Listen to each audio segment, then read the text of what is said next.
Yo trato de ver cómo se dan los cambios en los procesos de urbanización y de metropolización. Me interesan las ciudades grandes y trato de entender esto a la luz de las movilidades espaciales de los habitantes de estas ciudades grandes. Cuando hablo de movilidades espaciales, me refiero a como un sistema de movilidad, ¿no? Lo que son las migraciones, migraciones internacionales, migraciones internas, las movilidades residenciales intraurbanas y la movilidad cotidiana, cómo nos movemos para ir de la casa al sitio de trabajo, al sitio de estudio, ¿sí? Y otras cosas que hacemos todos en la ciudad, en nuestra vida cotidiana. Para mí, entender bien cómo este sistema funciona nos permite entender mejor cómo la ciudad crece. Todos los habitantes, de los más pobres, con menos recursos, hasta los ricos, todos tenemos estrategias, tenemos intereses y tenemos estrategias para tratar de lograr esos intereses a partir de los recursos de los cuales disponemos.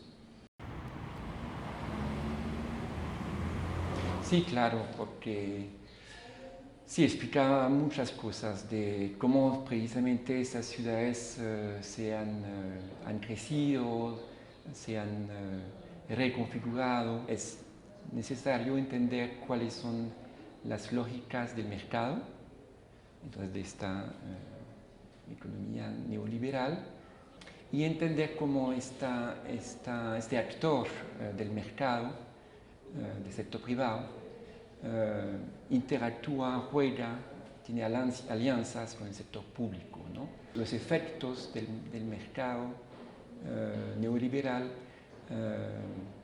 pues se traducen en la organización de la ciudad y cómo se ha fragmentado, cómo hay divisiones, cómo la segregación socioespacial es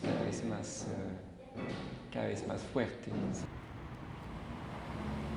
En Bogotá durante los años 80, 90, realmente el espacio público estaba en proceso de degradación. Tiene bastante parques de distintas categorías la ciudad de Bogotá, que son parques que han sido diseñados en la parte formal, digamos en la ciudad formal, desde los años 70 o incluso más atrás. Son esos parques que han sido que poco a poco han sido olvidados por la política pública. Por otro lado, también hay procesos digamos, de privatización del espacio público que sea por iniciativa de algunos habitantes de clase media especialmente, pues de todas las clases medias, cerrando la calle, controlando, ¿no?, las entradas y las salidas, o lo que conocemos en todas las ciudades latinoamericanas, los procesos de construcción de malls, centros comerciales, donde hay un espacio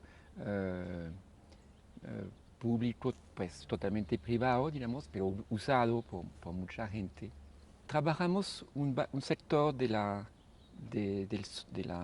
parte pericentro sur de Bogotá, donde hay muchos parques que han sido precisamente recuperados y vemos que realmente al observar las prácticas y los usos de esos parques responden realmente a una necesidad grande. Es decir, que vemos que a lo largo del día, de la semana, entre semana y fin de semana, día y noche, hay grupos sociales, poblacionales muy diversos que vienen a usar esos espacios. En el caso de Colombia, por lo menos, hay como un discurso ahora como de un poco crítico frente a esto, diciendo que es más discurso que realmente práctica concreta, ¿sí? Que a veces se abren espacios, escenarios para que la gente pueda participar, pero que en realidad son más bien espacios donde el sector público expone, informa a la ciudadanía, pero en realidad no va más allá de la información.